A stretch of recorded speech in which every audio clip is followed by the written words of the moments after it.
सर्द हवा में भी बाजार की एक गली दिवाली की हलचल से गर्म थी। छोटे छोटे स्टॉल, रंग बिरंगे गुब्बारे, पटाखों की खुशबू और दियों की कतारें, सब कुछ त्योहार के नज़ारे से रोशन था। गली के उसी मोड़ पर राधा देवी अपनी छोटी सी टोकरी फेंके बैठी थीं। उनके हाथों के बने मिट्टी के दिए सादे भी थे और कुछ रंगीन, जिन पर सूक्ष्म नक्काशी और छोटी छोटी रेखाएं थीं। राधा के पूरे साल की कमाई इसी टोकरी में भरी थी।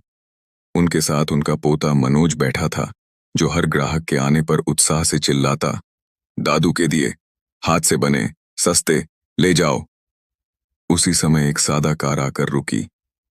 हल्के बरगंडी सूट में उतरी महिला ने चारों ओर निहारते हुए सड़क के किनारे गली के कारोबार को देखा। उसने बिना किसी शोर शराबे के खुद को एक आम नागरिक की तरह रखा, पर उसकी आंखों में वही ठहराव था जिसे देखकर कोई जान ले कि सामने सरकारी अधिकारी है। वह थीं डीएम नंदिता मेहता, कई बार जनता के बीच जाकर समस्या समझने वाली अफसर। आज भी वह उन्हीं के ढंग पर बाजार कर्मियों से मिलना चाहती थीं। नंदिता की निगाहें तुरंत राधा देवी पर पड़ीं। उसने झुककर पूछा, अम्मा, कितने के दिए दे रही हो? राधा ने झिझकते हुए कहा, सादे वाले RS40 के 20, रंगीन वाले RS120 के 20। नंदिता ने कुछ रंगीन दिए उठाए। उनकी महीन कारीगरी देखकर मुस्कुराई और बोली, ये सारे मुझे दे दो। राधा के चेहरे पर आशा की एक झलक आई। शायद आज उसका दिन बन जाए। वह दियों को पके तेजी से कागज में बांधने लगी। तभी दूर से मोटरसाइकिल की डरावनी आवाज आई और एक उग्र सी छलकती मुश्किल वाला इंस्पेक्टर आया, रंजित पांडे। उसकी चाल में दादागिरी थी, चेहरे पर हमेशा की तरह जोरों की घमंड भरी थी। उसने टोकरी पर निगाह डाली और चीखते हुए बोला, अरे अम्मा, तुम हर बार यहां क्यों बैठती हो बिना लाइसेंस के? आज मैं तुम्हारी टोकरी उठवा देता हूं। राधा का चेहरा सफेद हो गया। उसने हिम्मत करके कहा, साहब, यही मेरा रोजगार है। बच्चे की फीस, दवाइयां सब इसी से चलता है। रंजित ने ताना मारते हुए कहा, बहाना बड़ा अच्छा है, चुप कर और जो मांगा है दे दे।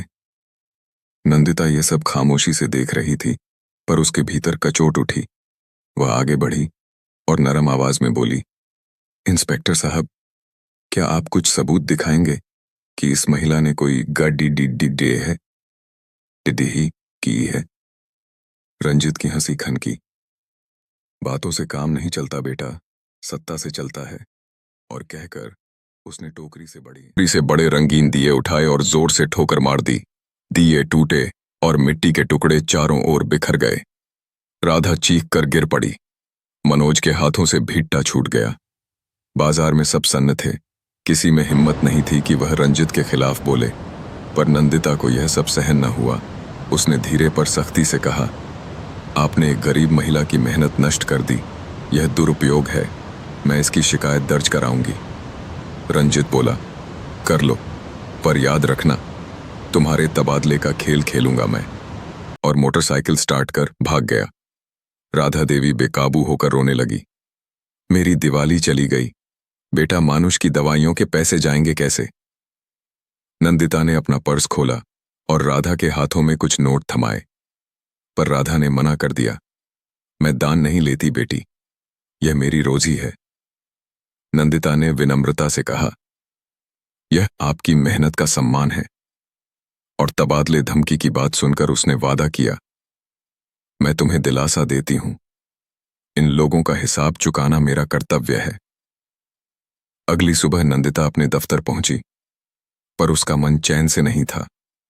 उसने तुरंत एसपी तमन्ना वाडेकर को बुलाया।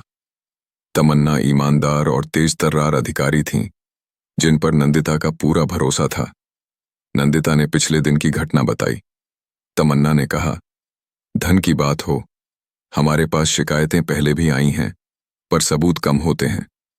इस बार हमें सबूत चाहिए, वीडियो, गवाह और स्मार्ट रणनीति। दोनों ने मिलकर एक चाल चली। बाजार में छुपकर काम करने वाले कुछ स्थानीय दुकानदारों और ठेले वालों को भरोसे में लिया गया। कुछ पुलिसकर्मी भी जनता के कपड़े पहनकर वहां घुल मिल गए।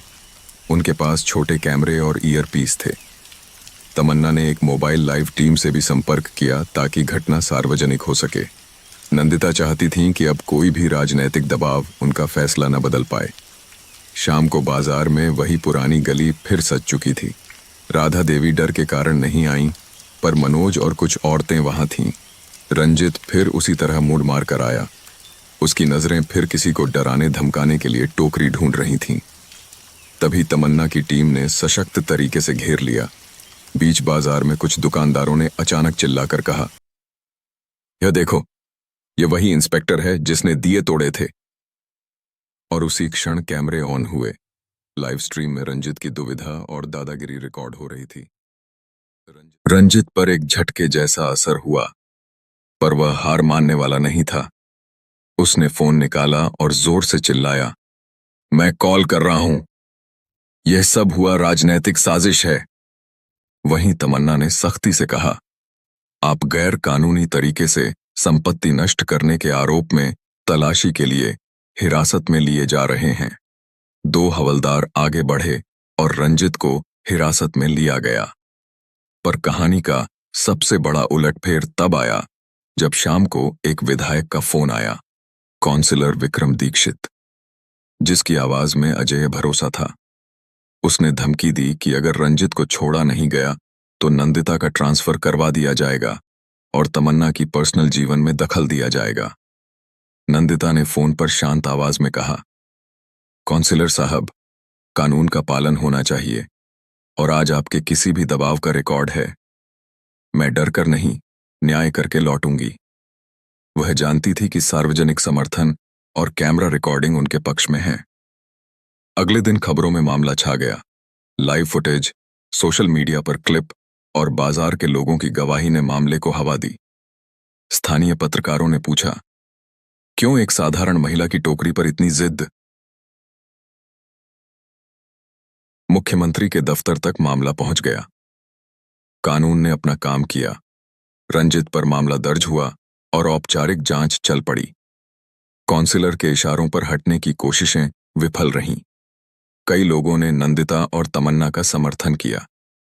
कुछ हफ्तों बाद नंदिता स्वयं राधा देवी के घर गईं।